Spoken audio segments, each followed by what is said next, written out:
Hi, in this video I'm going to be reviewing the Belle and Le Beau Paradise Garden from Jean Paul Gaultier.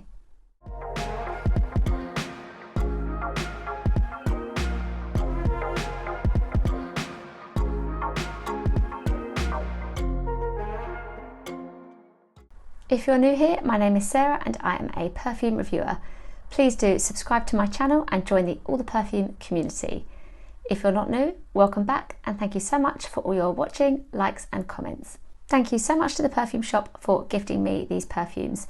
It was earlier on this month that I was at their Christmas workshop painting and testing perfume, and they were showcasing all of the perfumes that at the time were exclusive to the Perfume Shop. Anything with the body-shaped bottle from Jean Paul Gaultier now makes me look twice because I just love Divine from the brand. It is a really great scent that I'll talk about a little bit later.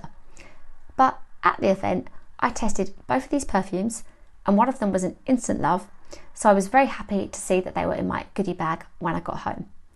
I'm going to go through each of them individually, talk to you about the notes and tell you what I think of them. The concept behind Paradise Garden comes from Gaultier's garden, with that inspiration coming from the Autumn-Winter 2010-2011 show. And I've gone back and forth with how I feel about this bottle and the overall design. I think I'm used to the bottles now, and it was seeing this at the Perfume Shop event that made me think, more JPG. Will this be a perfume I love as much as Divine? But I know that they're not for everybody. My mum did raise an eyebrow at me when she saw this displayed on the perfume stand on her last visit. But it is a clever move from the brand that we associate these so much with Jean Paul Gaultier. Now, I was just looking at the packaging now and I thought this is really beautiful. The pictures on here of the birds and the flowers. I love the green behind it. That looks really good. And I think I've taken it for granted a little bit. And this is a real perfume collector, perfume reviewer problem. Very niche to certain people. That I guess with the tin being as big as it is, I just find it a little bit hard to have at home. I find it a bit too big. But that is because I have a lot of perfume. If I'd been given this as my main present, as a gift on Christmas Day, I would be savouring this lovely tin. So it is really nicely done. It looks beautiful. With the bottle and the juice, it is said to be reminiscent of Eve, in the Garden of Eden. So you've got something that is meant to reflect temptation and elegance, but freedom and sensuality. So we've got a lot of dualities there. And with this flanker, with our Paradise Garden, the blue is meant to be like a blue lagoon, and that is beautiful. Another thing that I find I go back and forth on is the detail you have around here, and I'll show it as closely as I can. So, in fact, up close, the garland necklace idea I think looks really detailed and beautiful. From a distance, I think it looks good, but somehow for me, on the bottle, I don't know, I just don't need it. I feel I would have preferred personally actual art design that was part of the bottle rather than like an applique stuck onto it as such.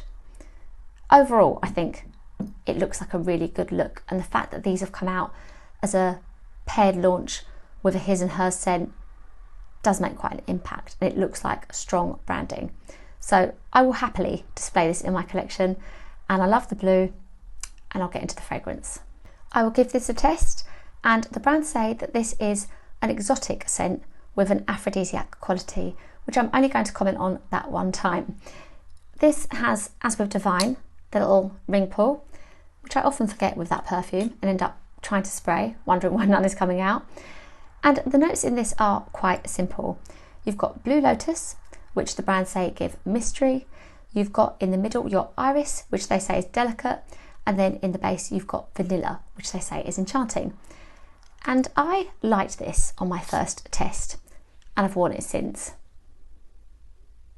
It smells as you would expect a blue juice of a perfume to smell. And I'm really pleased to say it is more aquatic than it is floral. And it is what I wanted Blue Roan by KKW Fragrance to smell like, and that is quite a light aquatic scent, but this really feels like that but stronger. It's also a little bit like Jennifer Lopez's Blue Glow perfume, but this one is certainly more feminine than that. I think that is because the Blue Lotus does smell a lot like water lily, and you do have water lily in the Blue Glow fragrance. The iris is there, but not too strong, and the sweetness that that gives as well reminds me of Oh So Sweet from the Marc Jacobs Daisy line, and that is a perfume I really enjoy. I preferred it more on my second test, and now the sweetness of the vanilla really comes through, and it works so nicely and makes it feel like an unusual combination that you've got your watery opening, your Blue Lotus, but then you get really sweet addictive vanilla as well. It's really nicely done. It has something in the opening that I don't love, a little bit in that kind of cleaning product vein, but that is only there for a little bit because then the sweetness brings it back again. I really like this, and I think I want a smaller, dare I say, more practically shaped bottle to take away so I could decant some. I want to wear this and smell it on a holiday, but equally I will love smelling it and enjoying it in my collection for some escapism as well. It's a really good quality perfume that I'm enjoying. I'm pleased with this one. Now I will move on to Beau, and with both of these perfumes being Paradise Garden, it takes that same inspiration and concept of Gaultier's garden. This time we have an emerald green for the juice, which I just think looks so good. The brands say that with the adornment, if you will, on the bottle, we have high fashion details, that this is a bottle that is impossible to overlook, and it is hypnotising and also sensuous. We will succumb to its charm.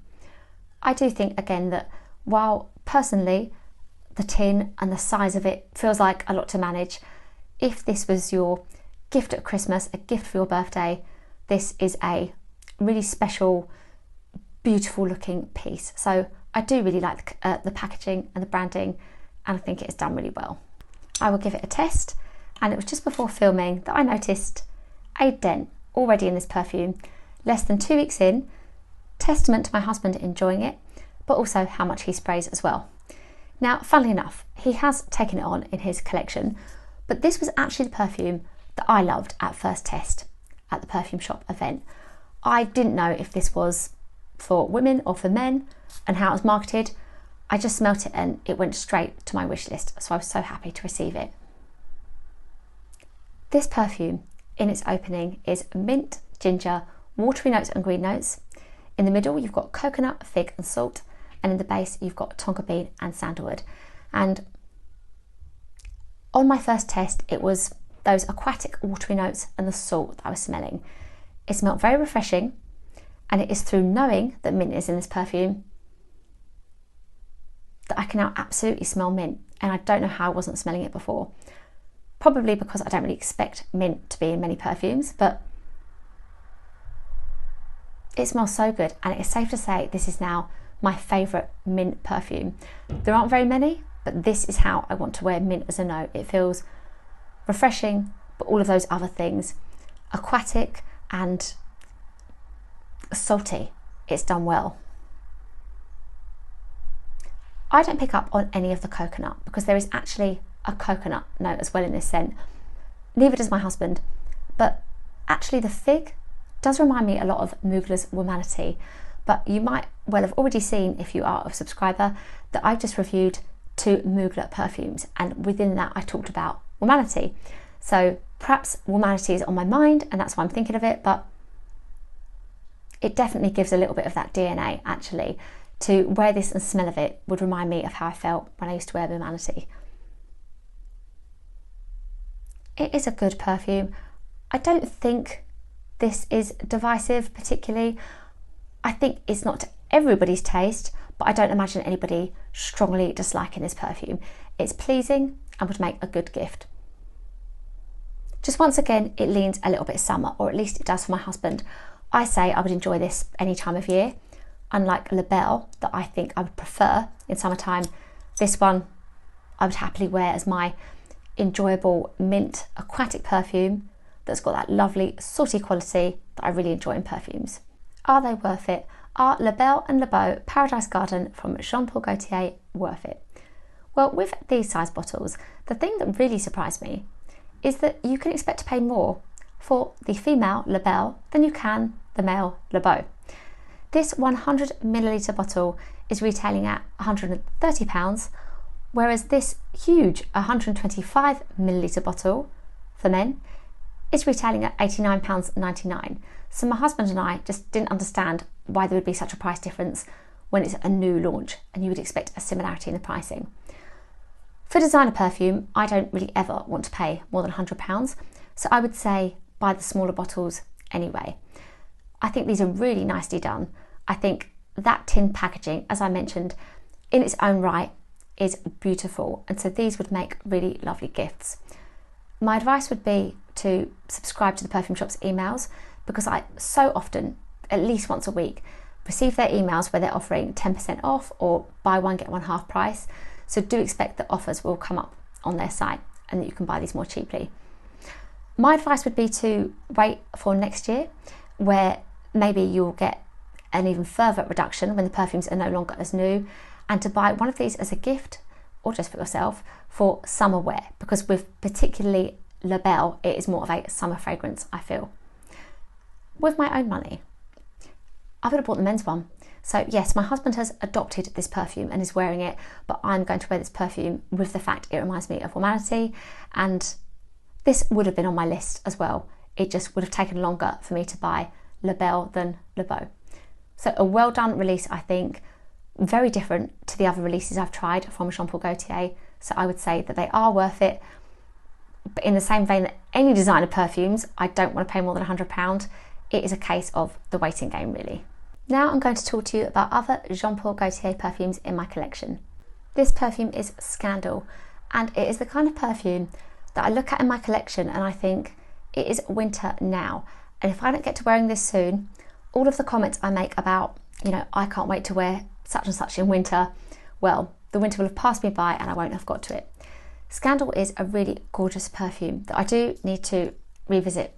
In this one we have honey, beeswax, and peach and licorice, and it is this rich, sticky, addictive perfume. Like, as I've sprayed that now, I can smell such a rich honeyed scent around me.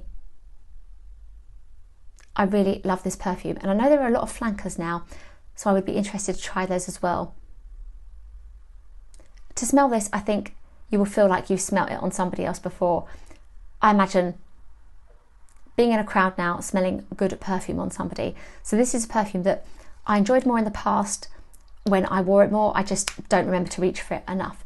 But Scandal is from the brand, and it is a really good honey perfume. This is Divine, and it's the perfume that I mentioned earlier, and I feel like it's a scent that I shouldn't love, but really do. With its lily and jasmine, I thought it would be a kind of generic white floral smell, a perfume scent profile that I'm not particularly fond of myself. But no, this with its meringue note, it's got patchouli, it's got musk, it just smells so tropical and salty, but with those white flowers as well. It's delicious and floral at the same time. It's so nicely done, and the Perfume Shop are really keeping me stocked up here on my Jean Paul Gaultier scents, because it was at an event that I tried this for the first time. The event was centered around Divine, and the room smelled beautiful, and ever since then, whenever I wear this one, the rooms in my home smell of it afterwards. It is strong and leaves a really good trail. So I love Divine, and I had to really double take when I saw that it was launched in 2023, because it feels like it's been in my collection forever, and it feels like quite a classic scent. So I would really recommend this one to try if salty tropical floral appeals to you, or if you're looking for a classic feeling gift for somebody, because again, with the bottles, they're not for everybody, but the gold, the body, it could be a love for somebody and would be quite nice to display on a dresser, I think, as well. Thank you so much for watching, and I really hope you enjoyed my reviews of La Belle and Le Beau Paradise Garden by Jean Paul Gaultier. Please do tell me if either of these scents appeal to you, or if you've tried them yet. I also would love to know which other scents from the designer that you enjoy. Do remember to give this video a like if you enjoyed it, and remember to subscribe to my channel. I'm over on Instagram, TikTok and my blog as well. I will include links to these perfumes below and any others I've mentioned as well. Thank you again, and I will see you in my next video.